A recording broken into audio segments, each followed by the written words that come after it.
All right, so it looks like that marks 2:30. So welcome everybody. I'm Joel Whitney. I'm a computer consultant at the Syracuse University College of Law. Joining me is Professor Kathleen O'Connor, who, along with teaching, is also the executive director for online education. And we are presenting a sense of belonging, giving education students the law school experience. We're going to try to discuss some of the things that we're trying to do in keeping our online students engaged in the program and making them feel like they're really part of the law school community. So we'll start by talking a little bit about why belonging matters, why fostering a sense of belonging is really a goal for us in the first place. And then we'll discuss what we in Syracuse are doing for our JD Interactive Hybrid Online program. We'll look a little bit at the overall design of the program, and then we'll look at the ways that we're kind of trying to leverage our assets, so the smarts of our staff and some of the technology that we have at our disposal to deliver a really authentic law school experience. We'll talk a little bit about what happens in the courses, but a lot of it is going to be talking about what we're trying to do to get our online students engaged in the things that are happening outside of the courtroom, the classroom at the school. And all of that, hopefully, is going to help us to really promote a sense for our students of inclusion, a sense of belonging, and of kind of really identifying with the school and the whole experience. So, first, what are we talking about when we talk about belonging? Put simply, we're talking about kind of a sense of community. We want a feeling that the online student is really a part of the university where they got their degree. And that seems really intuitive. Obviously we want our students to feel like they're part of the community. We want them to kind of like us. We want them to have a positive experience. But there is data that kind of backs up that intuition. A sense of community and a sense of belonging is associated with better motivation overall, with more kind of persistence with the program, and with student satisfaction with the program, which is important to us. And belonging leads to better engagement. And we all know that engagement leads to better learning, right? The more well-engaged student performs better in class, learns more content, and again, is more kind of satisfied with the experience. We're also expecting that the well-engaged, kind of more satisfied student is going to be well-engaged with the law school community. And I'm thinking about participation in student organizations, student government, and some of the experiential programs. And then afterward, we're thinking that once they're done with their schooling, we want them to be well engaged in our community as alumni. And when I'm talking about alumni, I'm not just talking about fundraising as alumni, but about coming back and talking to our incoming students, doing some of the kind of mentoring things that our alumni do. Our alumni, provide externship opportunities for our students. They hire their fellow alums eventually, and they kind of generally sort of evangelize for the school. All the kinds of things that you want your kind of alumni network to be doing for you in the first place, which we're very proud of, right? The alumni are a big part of what makes our school a success, and we want to be really sure that our online students are becoming those sorts of alumni as well, right? That we're not setting up kind of two separate classes of alumni, those that are online students and those that are residential students. So, maintaining the kind of engagement throughout the entirety of law school is really valuable rather to the entire cohort of the current students, and that means the residential students as well, to our network of alumni, as I said, and then ultimately to the school itself in our attempts to be a successful law school. So belonging really does matter. And it's in our best interest to do what we can to kind of instill that sense in our students. And the good news is that it's possible.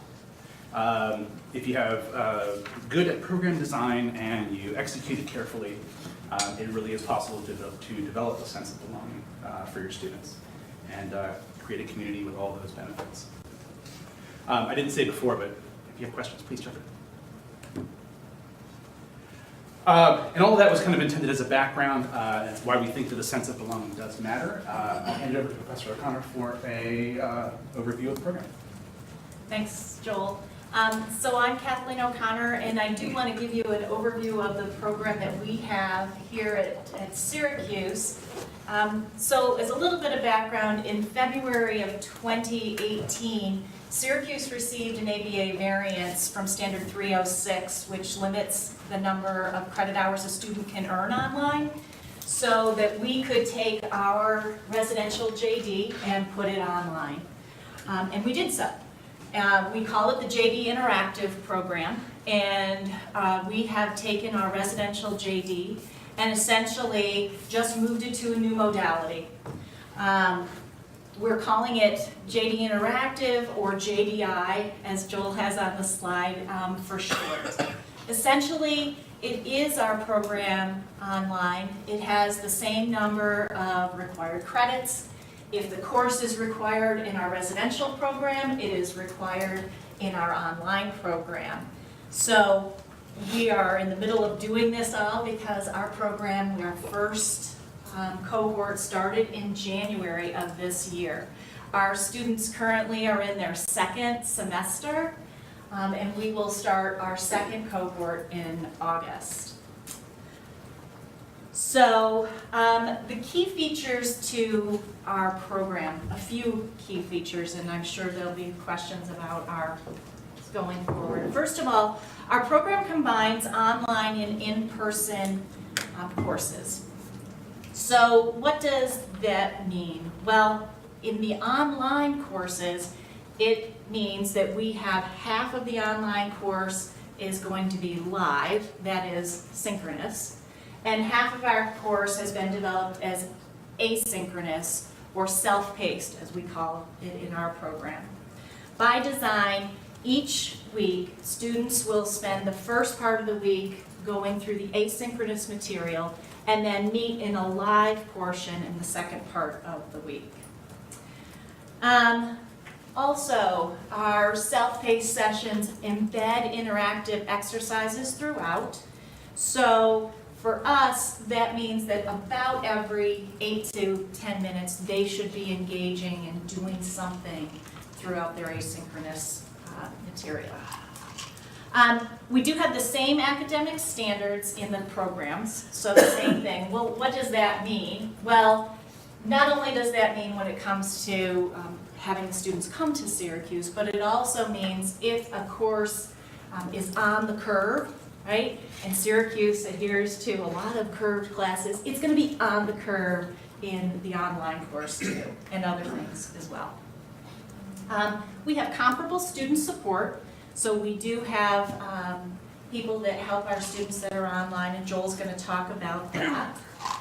These students have access to our student activities, and you should know that our cap for our JD online is 65 students a year. So we are starting once a year and starting those students, and we may go to 65, we'll see. And they're full-time? They are not full-time. The program is year-round, so it's really designed to meet the students that need to take this outside of business hours. Average 9 credits a semester. Okay. Our residential courses. So we have these online courses, and then we have our residential courses. A little bit about our residential courses. They are required. And they are intensive on-campus courses.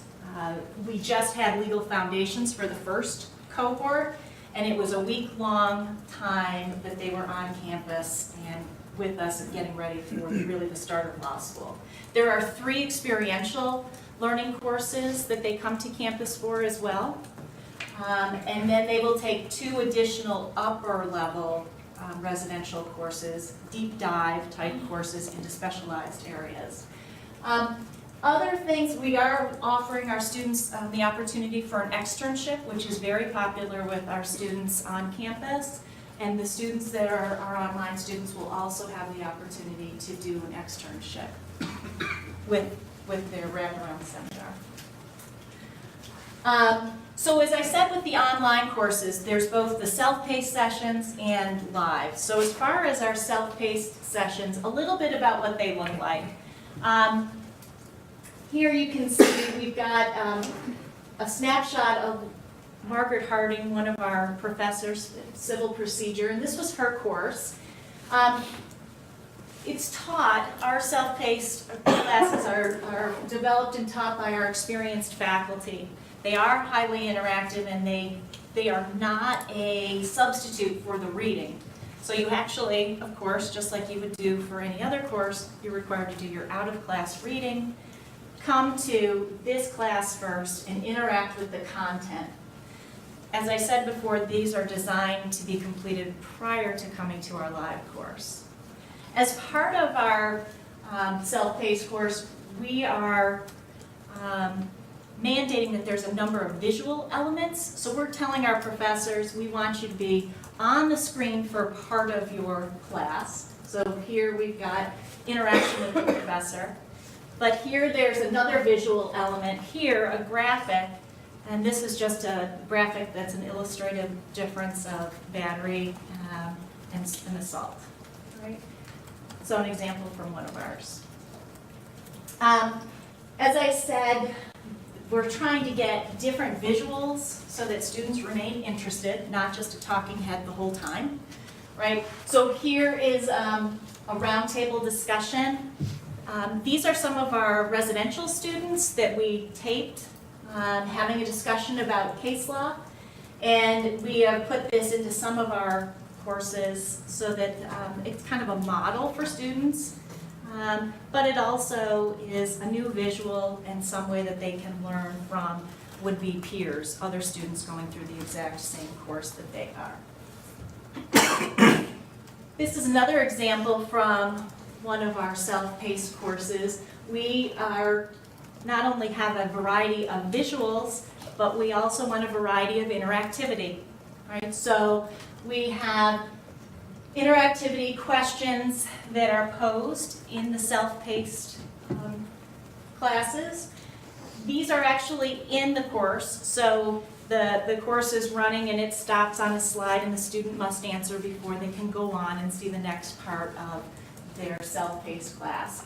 So a variety here, multiple choice questions. There's some true, false, there's some short answer, and these are all available to the students as they go through. Also, here's an example of both an interesting visual element as well as an interactivity element in the form of hypothetical exercises. So we're asking our faculty to come up with a hypothetical that they may even use in their ordinary residential class and put it into their self-paced class, right? So there may be a variety of slides explaining the hypothetical, and at the end of the hypothetical there may be questions that the student must answer or put in their answer if it's something more than a multiple choice before they can move on to the next part. This is a check, knowledge check. Are they understanding what they were just talking about in the self-paced, and do they understand the concept? Can they apply it to a hypothetical? Right? We also, as part of our self-paced classes, are doing a little bit of formative assessment too. So here's an example of a little exercise on Blue Book, on whether they're understanding how to properly cite. I think one of the great things about the self-paced material is the students get instant feedback on how they're doing, right? So here, we do feedback in a lot of different manners, but this one is actually showing feedback. The student would answer the question, right or wrong. They understand whether they got it right or wrong, because it would say correct or incorrect. But after 2 tries, the professor appears on screen and explains what the real answer should be, the correct answer, and why, right? So I think that's a very important thing to do. Sometimes the feedback is not the professor talking it through. Sometimes the feedback is a written explanation that the student can read. But I think that probably the most important feedback that a student receives from the self-paced material is in the live class. And what I mean by that is after you go through all the self-paced material, the professor can see all the answers the students have put in and can notice that maybe a certain concept was not met, or a lot of students didn't understand a certain thing. And they can address that in the live class that follows the self-paced for the week. So that's a really wonderful thing, and I know in my own class, I'm finding that very helpful to know that there were a number of people that just didn't understand this concept because they didn't get it right as we were going through the questions.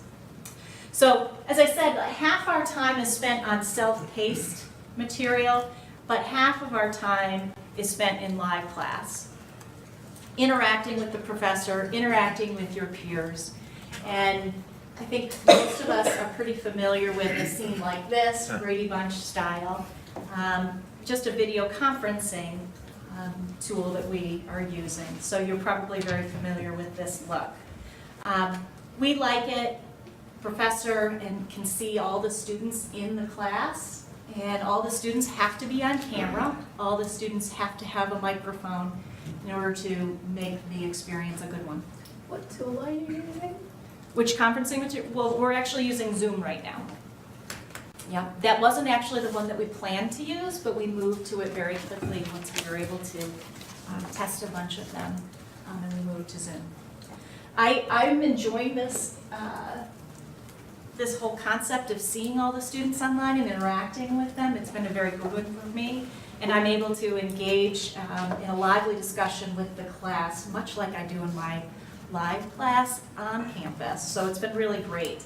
I'm not a particularly Socratic professor, but my colleagues are telling me that they will use their own method, their Socratic method, in a way that they would do in the residential class too. So that's been great. I am teaching right now legal writing, and so I'm doing a lot of screen sharing with my students to show them documents and the way you can do things, and I can do that very easily in this live class session, so that's been great. I'm also asking the students to share their screen and what they're doing, and we're able to do that very quickly and easily as well. I'm curious, how much time do you spend weekly in Zoom sessions, or do students spend? So their live class, we're doing exactly half, right? So my class is a 2-credit class this semester, so about an hour. And then they spend the other hour doing their self-paced. Typically, these are at night. Typically at night, yes, my class is like a 7 o'clock Eastern Standard Time. Yep. And we've had some weekend classes as well, but we're trying to meet the demands of the students who are working full-time. One of the things that I like about this is, oh, somebody else have a question? Yeah, no, I was just wondering, do the students have the option of, like when you do this live class, are you doing it live in the classroom, and do the students have the option of actually going to the school and attending the class, or are you doing it from your desk?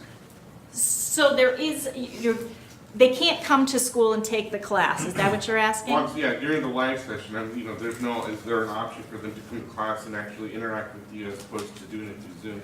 Or are you doing it from like your work desk? I'm actually doing it from my work desk. I actually did it from my home one time. And these students are on a slightly different calendar schedule, so they're not lining up with my residential syllabus. So they're they're virtually doing the same lessons, only slightly off. And they're slightly off on the calendar because our summer is too short to fit in a full semester like this. So we've had to kind of shift our academic calendar for this program so that they are a little bit off, so they're not doing the same material each week. Yeah, so it's not really possible. One of the things I really like about our live sessions in our Zoom is that we can do breakout groups. So the students, and I have them do breakout groups in my classroom in the residency, so they can do that here too. I can put them into breakout groups. I can go around and meet them in the breakout groups and help them along and then bring them back to the full group to share, which has been really kind of fun. There's also the ability to take polls and other things in this in Zoom as well. So it's been great. And I think that's a little bit about our program, and I'll come back and talk a little bit after. So yeah, that's kind of the coursework portion of it. But moving on to the sense of belonging, we're trying to keep that in mind as we go through kind of all our interactions with our students throughout the entire involvement with the program, not just in coursework. So as Professor O'Connor mentioned, the program begins with a residency. So residencies, we know, can be really powerful for building a sense of belonging. Compared to programs that don't have a residency element in them, students in online programs that do report feeling a greater sense of community. They report that collaboration with other students, once they kind of return home and they're collaborating online, is more successful.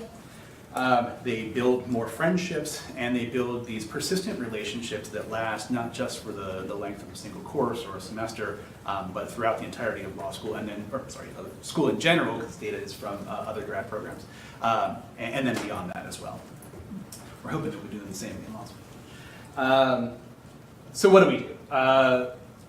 The residency actually does mark the kind of first time that the students are going to be meeting each other. For a lot of them, it's going to be the very first time they've ever actually been to Syracuse. And it's our opportunity to kind of bring them together with the residential students, with our faculty, with our staff, and some of the experiences that we kind of do with them are kind of physically unique to being in Syracuse. So we try to kind of roll out the red carpet for them. In some ways, the first residency is kind of like an orientation process that we do with our residential students, right? There's informational stuff, there's guest speakers, and things like that. There's also all of the kind of ceremonial and community building events, which we think are important. This is our very first Convocation Ceremony with the JDI students. And this is where, we formally welcome them to the school and the profession. We administer an oath of professional education to them. We call out their names individually, and they come up and they shake everybody's hand, and it's a very ceremonial kind of event. Some more of these guys. So this is the first incoming cohort that came in January of this year. So these folks kind of had this ceremony business all to themselves. The next cohort, though, actually will be starting in August, and they'll be alongside the actual residential class of 2022 at that point. So they're going to be integrated into all of those proceedings. And this first cohort is actually going to be back in town for their second residency at that time, so they'll have an opportunity to be part of some of those events as well, and to kind of interact with the new incoming cohort and the residential students. And all the best. After the Convocation Ceremony, we took them to a formal dinner at the Chancellor's residence. This is the University Chancellor and President Kent Severud holding court up here. He was actually a law professor and was a dean at Vanderbilt and at Washington University in St. Louis before he kind of came and took the top job at the University in Syracuse. So he can kind of offer a unique perspective on the law. And the whole thing is kind of a social event as well, for the students to get to know one another, to get to mingle, to kind of meet some of the more important people at the university, like the Chancellor. This is our Dean, Craig Boyes, also chatting with some of the students. It's a really nice event, right? It gives everybody an opportunity to build some rapport with each other and to start developing more of that relationship with the university and with the law school. So in the next days, there's some kind of community building events and guest speakers and so on, like we talked about. And you can see in this picture, you can't quite see in this picture, but if the contrast was just right, you can see that in this picture, it was a very snowy day in Syracuse, which is often the case in Syracuse. I think we had 9 inches that morning. Right. Yeah, I believe so. And so the students, after this, after listening to, I believe that's our Vice Dean, Keith Bybee speaking, they had an opportunity to kind of brave the conditions. They hiked across campus to our bookstore where they kind of loaded up on all of their Syracuse and their Syracuse law gear and sweatshirts and so forth. And we found that the students were really, really eager to kind of do that sort of thing, right? They were eager to be students, to be law students, and they wanted to be able to show off that kind of affiliation when they got home. So they were really into that. And stocking up on all of that gear allowed them to be prepped for a visit to the Carrier Dome for a basketball game, right? So Syracuse sports are a big part of the shared experience of being a Syracuse student.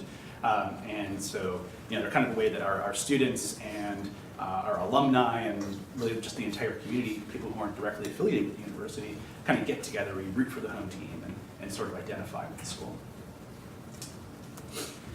So they attended a home game versus South Carolina's own Clemson, which we won, actually. Fortunate. But they got to be in the crowd. They got to meet Otto the Orange. That's him. Very exciting for everybody. And then after the game, they got to head down to the court for a group photo, right? So it's kind of just a cool experience. And these are like the kinds of things that we do in the residential program, because even though they're really tangential to the whole learning experience of law school, we think they're really important in building that sense of community, sense of belonging, and kind of camaraderie. So the first residency has all kinds of ceremony and pomp, and it has all kinds of fun built into it, things like this. But on top of all of those things, it's also a really serious academic experience. Residential classes. Yeah, so lest you think that all we did was party in Syracuse for that week, we actually spent a lot of time in the classroom. So each residency is actually centered around a credit-bearing course that's taught by our faculty, and we've picked very specific things that we want to do with them in an educational way when they're on campus as well. So the first residency we called Legal Foundations, and it was designed specifically for this program. We felt that we needed a specific course because they were not going to be doing legal writing in their first semester.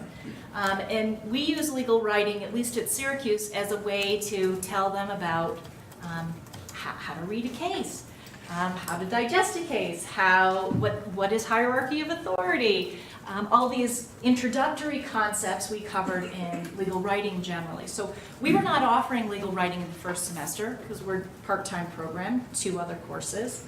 So we actually developed Legal Foundations, and it was a way to introduce students to the foundational topics in the law that we thought were essential. So we did talk about the American legal system and teach them about that, sources of law, hierarchy of authority. We actually went into techniques about how to understand and study the law effectively too. We found that, and our goal was to make sure that the students were going to be confident when they went back to wherever they were from.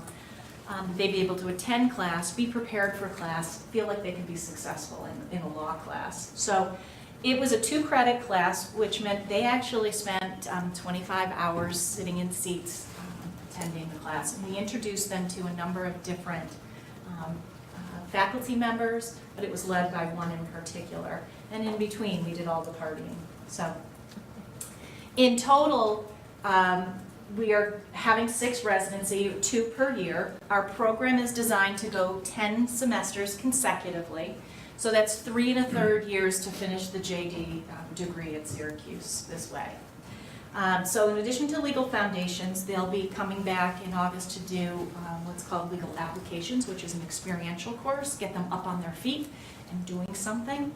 We have 2 experiential courses planned for residencies 3 and 4, and then in residencies 5 and 6, they'll be doing deep dives into specialized areas of their own choosing, whatever interest area they want. We're excited about this because they come back to campus. Our first cohort is all making all sorts of plans to what they're going to do on their free nights to be together. So that's very exciting because they really did bond in that very first residency. It's our intention to use this time for the students to share as much as we can the in-person classroom experience, and also take advantage of it for experiential learning when they're here.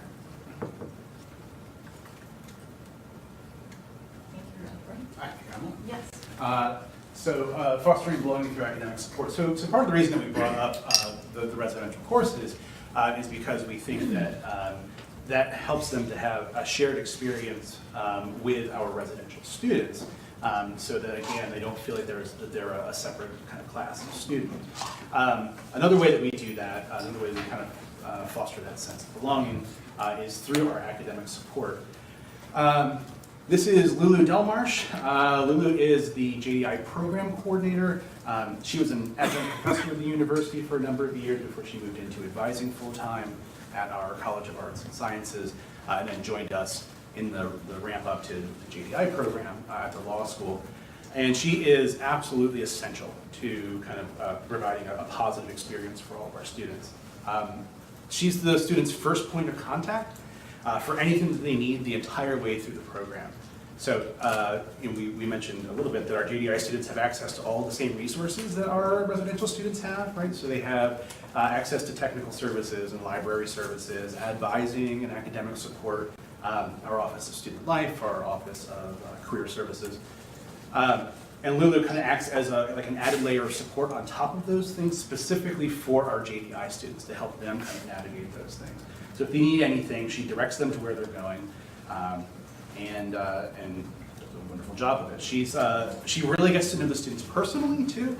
Right? She gets to know their background and their careers. She gets to know what their previous schooling was like, and what their concerns are and what their goals are. She kind of helps them to kind of keep everything aligned, right? So she reaches out to them and says, okay, what do you need? What do you need, in anything, any of those kinds of resources, and then says, okay, here's what you do in order to get what you need. And then through all this, she's actually using, primarily, she's communicating with them with the same web conferencing tool that we use for the classes. So she's like a real live person on screen, right? She's not just a set of emails. And so she can make, a real personal connection with the student. She can make the student hopefully feel personally connected to the school then. She does this in, obviously from facilitating all of the services, but also in little ways, right? So she's got a bunch of Syracuse orange gear that sits on the shelf behind her, so it's always kind of in frame when she's speaking to the students. And this sounds really goofy, but she makes small talk with them about the weather, right? So we talked about the weather a little bit. It was that snowy when they arrived that first time. If you haven't actually had the pleasure of visiting Syracuse in the winter, we are the snowiest city in the nation, typically. I think Buffalo actually threw some food, took Buffalo. Sorry. Right on this week. Congratulations, sir. But typically that's not the case, right? So typically it's Syracuse. We got about 120 inches of snow per year. That's 10 feet of snow. That's on average, so years with 12 and 13 and more feet of snow are not at all unheard of, and so the weather in Syracuse ends up being a big topic of discussion.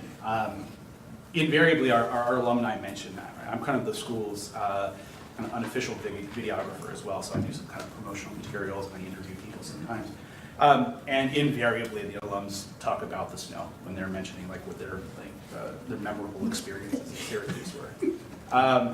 And so, for all of our students and for our alumni, the kind of like the brutal winters and the massive amounts of snow is really a significant part of that law school experience for us. And so Lulu brings it up, right? She brings it up in her discussions. And the online students then are that little bit more connected to the culture of the school. And they're going to have that as that base for conversation the next time they talk to another alum, because it's going to come up. Right? And so they can feel a little bit more like they actually get along. Let's see. So I mentioned that Lulu uses the same web conferencing platform that we use for class when she's speaking to the students and helping them to kind of access all the resources. Our professors do the same thing for our virtual office hours, right? And it's just like office hours in the building. They'll meet ad hoc with people as necessary, but also they have set drop-in times where people can drop in. They can answer questions and do all the things that they do in their physical offices as well. Let's see, tutoring is available. Again, using the exact same platform. We have our student tutors. They set up their sessions just like they do in the building.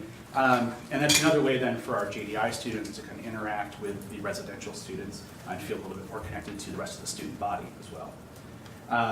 Students also set up online study sessions with each other. Every student has access to a set of virtual meetings using the exact same tool where they do the same kind of stuff they do in the building, right? They chat and they drink coffee. And they quiz each other, and they share their screens, and they work on documents, and there's a whiteboard feature that they use just like they do in our group study rooms in the building. They have access to, they have access to kind of all of the resources. They have online study resources, things like that. A lot of that stuff is already existing online, right? It's already there for our residential students in that way, and so the JDI students kind of get to interact with it in exactly the same way. And as we said, they have access to all the college's established kind of academic and career support staff. So they have our Office of Student Life, Office of Career Services, kind of all those resources that are available to our residential students are also available then to the JDI students. And there's not really any distinction between the two programs, aside from how the services are delivered, right? So they're online in a lot of cases. And I wouldn't be surprised if in a couple of years, we're delivering those kinds of services online to our residential students as well. We're going to be seeing a lot of that kind of demand. And there's no reason not to, right? You can speak with an advisor online just as easily as you can by heading across the snowy campus to their office as well. And we think that the fact that there is so little distinction between the kind of offerings that we have for our JDI students and for the residential students really works, again, to reinforce the idea that they're part of the community, they're valued, and they're supported in exactly the same ways that our residential students are. So now a little bit more about how we're using the tech to foster belonging. We talked about the setup of the classrooms. Once the students kind of head home, hopefully well infused with their sense of community from the residential portion, they begin the online class format. And again, it's a live synchronous class session where we can do the same kinds of things that we do in our classrooms at the school. And we know that there is a lot of debate about how best to do online learning. We decided that what we wanted to do was to try to mirror that brick and mortar experience in order for there to be a parity between our online students and our residential students. So they go through the Socratic dialogue, we talked about, they have a discussion amongst themselves as well. And we did mention that we use Zoom, but we're really platform agnostic, right? We don't really care what specific platform we're using. But we did decide that it had to have a couple of characteristics. So it had to be able to simultaneously show everybody all at the same time. There are some solutions that we looked at that don't permit that, right? They have like a limited number of cameras, 5 or something, and the most recent people who spoke kind of moved to the top of the list, and so they'll appear on the screen. But that means that you can't ask for a simple show of hands when you ask a question. You can't have people indicate that they have questions by kind of like shaking a hand in front of the camera if that's the way you prefer to have them interact. I think most software has like a raise your hand function, right? But that gives you like a cartoon hand that pops up next to your name in a participant list, and that's obviously really impersonal and not really what we're going for there. And when you have a situation like that, then all kinds of body language is omitted. You don't get to see the people who aren't actively speaking. And so the professor and the most active contributors are kind of always going to be on the screen all the time, and so that kind of undermines the sense of community for everybody else who's not appearing there. Breakout sessions as well. That was actually a big one that we wanted to be able to do, and not all software was supporting that either that we looked at. So breakout sessions allow them to carve off from the main group and discuss things, and obviously there's a wonderful pedagogical kind of like reason for that, but also that helps them to see each other more face-to-face and interact with each other more than they are necessarily in the classroom group. So we needed software that could do that.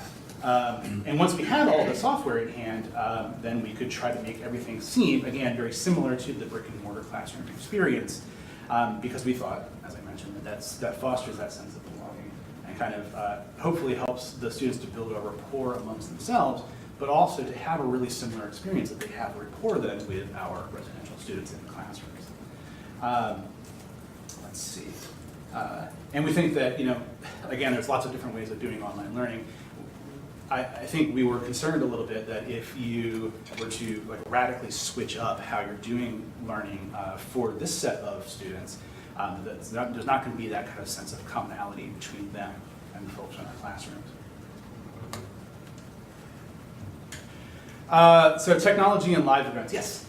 You said if you have a cohort of 65, but you can show them all on screen at once, you presumably have them in smaller sections in classes. How big is any individual class? So currently our largest section that we're teaching has 18 in them. So we're having multiple live sections. and the students are choosing what time, just like they would choose if they were in our residential program, what time's convenient for them. They sign up for that section and they attend during that time. So, yeah, and we can see everybody on there. Live events. I've been in Syracuse since 2007, and I'm not an instructor, right? I'm an IT guy. My official title is computer consultant, but I work with the LMS, and I do, amongst other things, a lot of AV work, including all of our kind of computer-based and our hardware-based teleconferencing stuff. And so I'm kind of approaching this subject not from a pedagogical perspective. That's why I was saying we weren't necessarily going to focus entirely on the coursework, but from kind of a technical perspective. After I've kind of assisted with, I don't know, 1 million different meetings and teleconferences and live streams of events and stuff, I recognize that there are real challenges to trying to help the people who are online feel like they're really included in our classrooms and for our events. So when I started, this was 12 years ago now, that's all, our conferencing tech was basically just non-existent. Right? We had, Skype existed, but it wasn't super stable, and nobody on the far end really knew how to use it. And so if we had any kind of special event, it required a ton of hand-holding to pull that off and to get kind of people involved.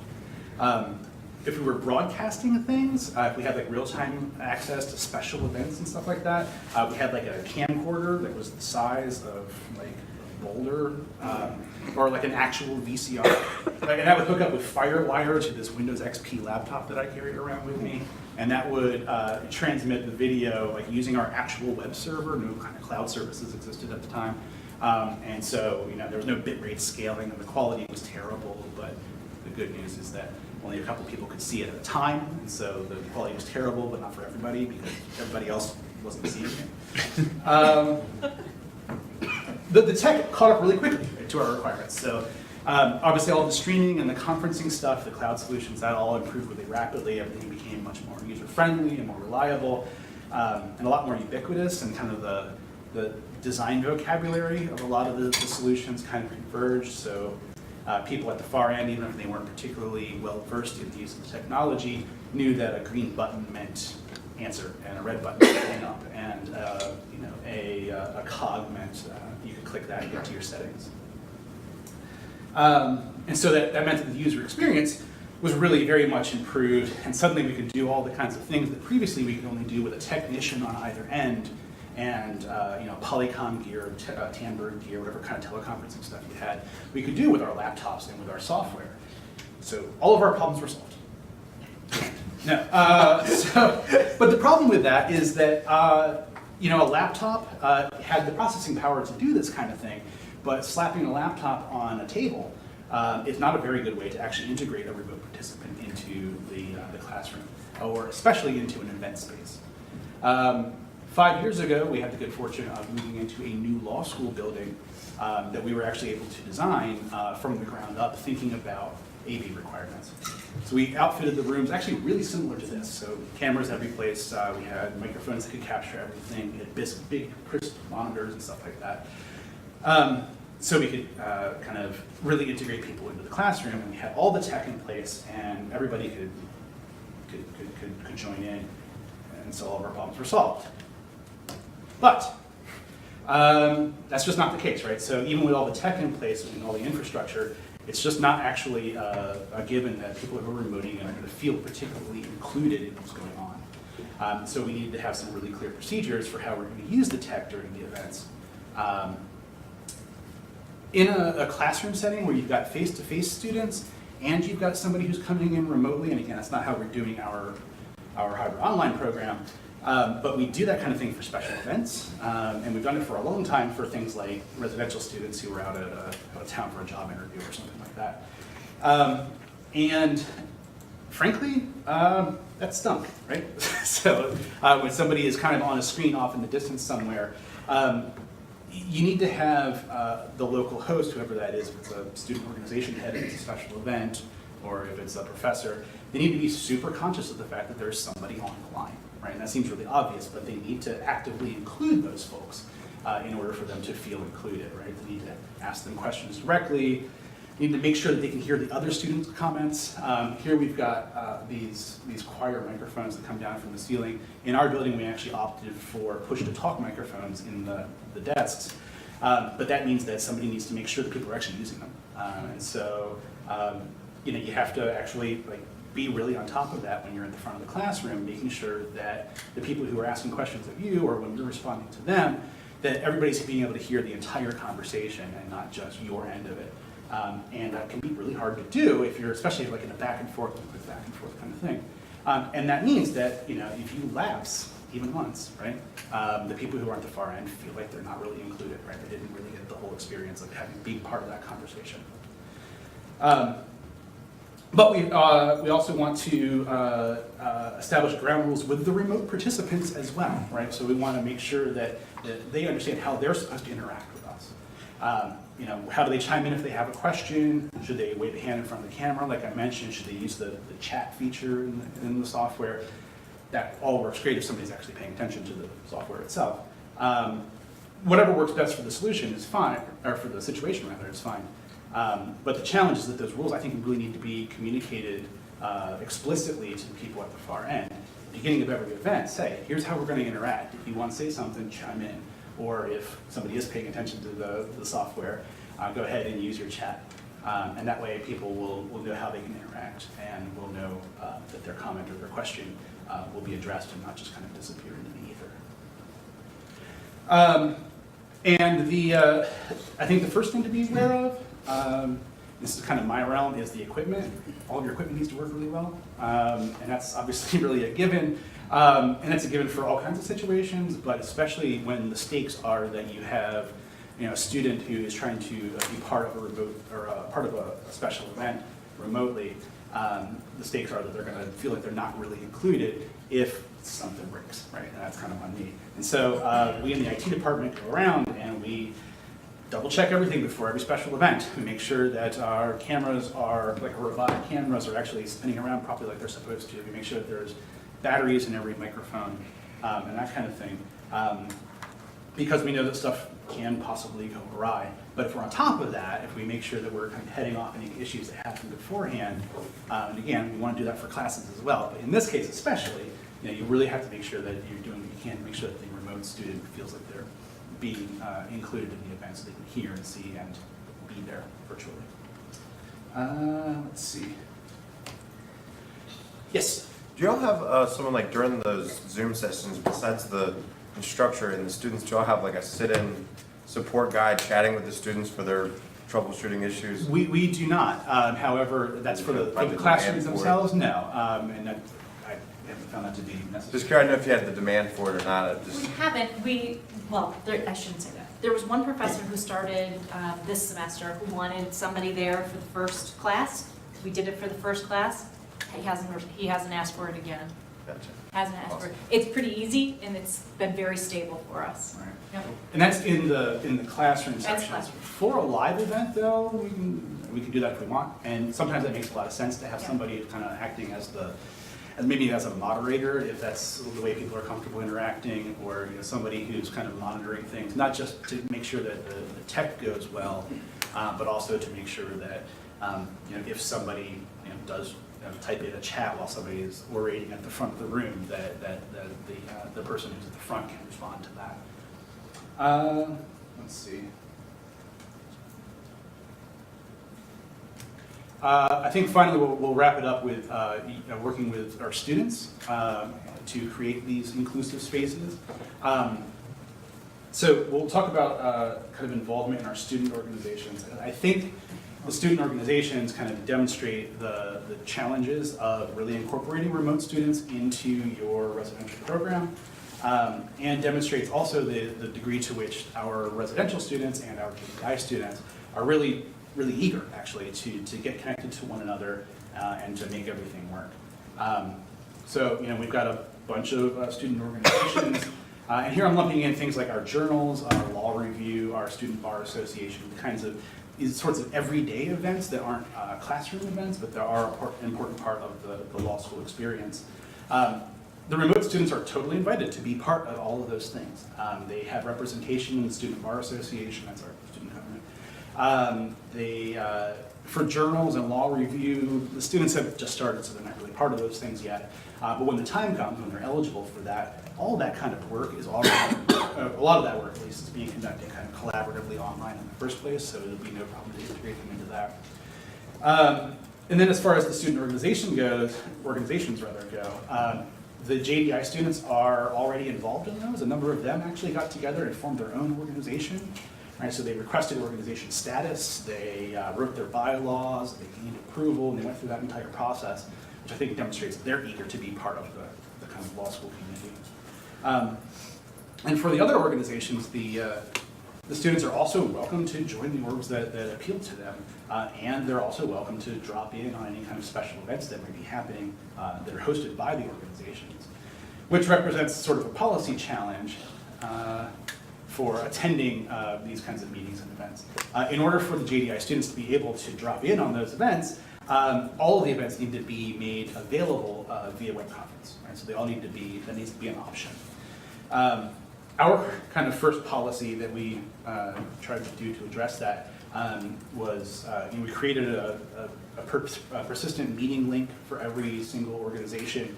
We kind of pumped that all together into our LMS so the students could go to the student or virtual meeting space in the LMS and click on the organization that they wanted to, whose meeting they wanted to attend. And then they would pop in if somebody was running a meeting that day. And I think that was a really elegant solution. That was my idea. And so we handed that information over to the student organization heads, and they came back and said, oh, that's great. What can we do with this? So at the student's request, we kind of gathered all of the heads of the organizations together, and we did an orientation and training session about the technology itself to kind of help them to be self-sufficient with it, and try to also kind of impress upon them the importance of making sure that they're making things available to our online students, and also how to do it. Which LMS are you using? We're using Blackboard for that. So we made sure they were able to operate all the technology, like I said, they knew how to use the software, and we also talked to them a little bit about those best practices, make sure at the beginning of your events that you're kind of laying out how you want the other students to be interacting with you so that they can then do so. They were all super eager, they were really receptive to that.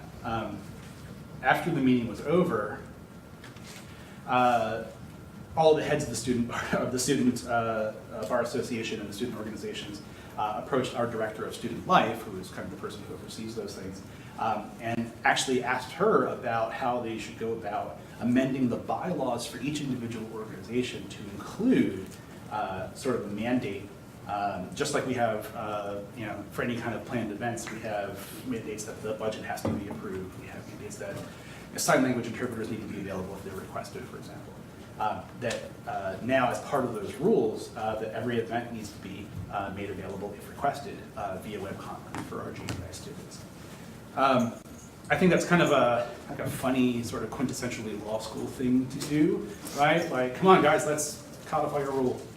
But I think that demonstrates that the residential students are actually really interested in making sure that the JDI students feel included and that they're kind of part of the program. And I think that's the last point.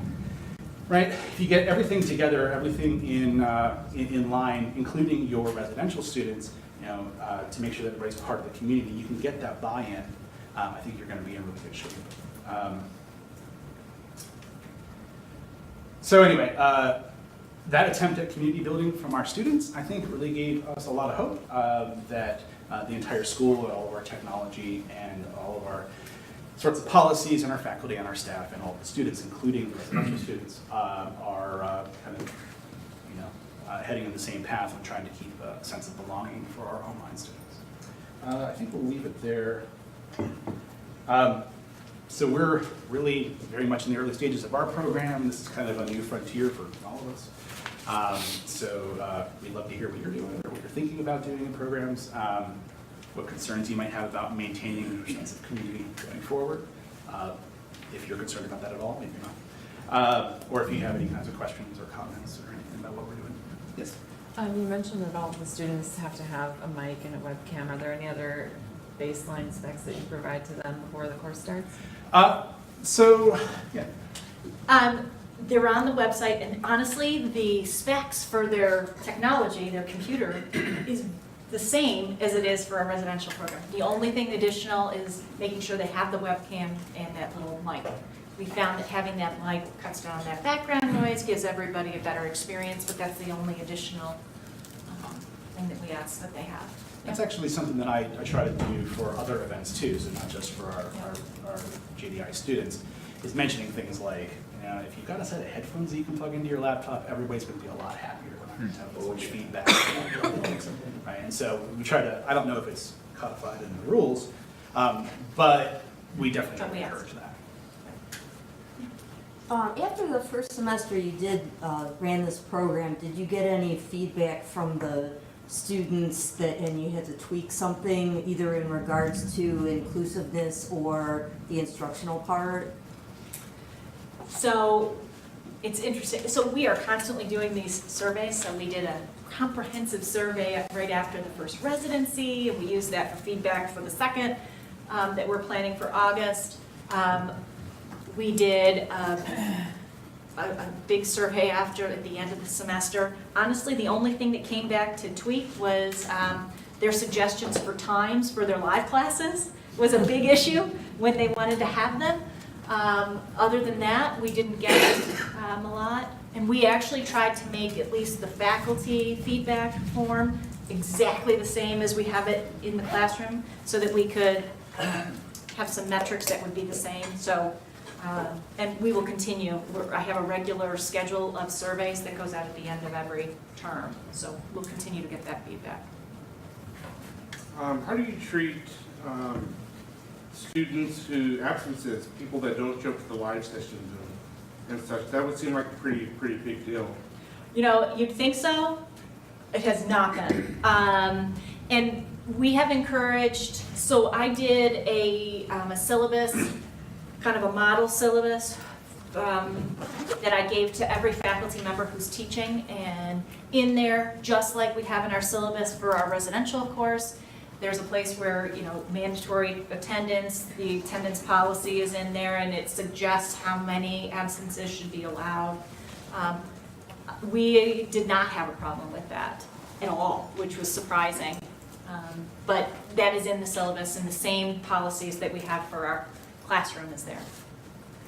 So let me ask the question in the reverse. Yep. Is attendance better in the online program because the students know that they have to step up and be more motivated? Yes, and in fact, it's so funny because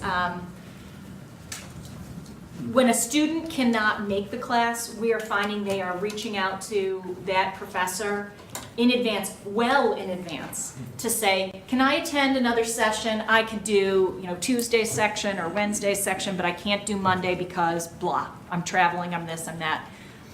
So I would say that yes, these students are, in my experience, have been more responsible for their own learning than the students I have in my residential class by a long shot.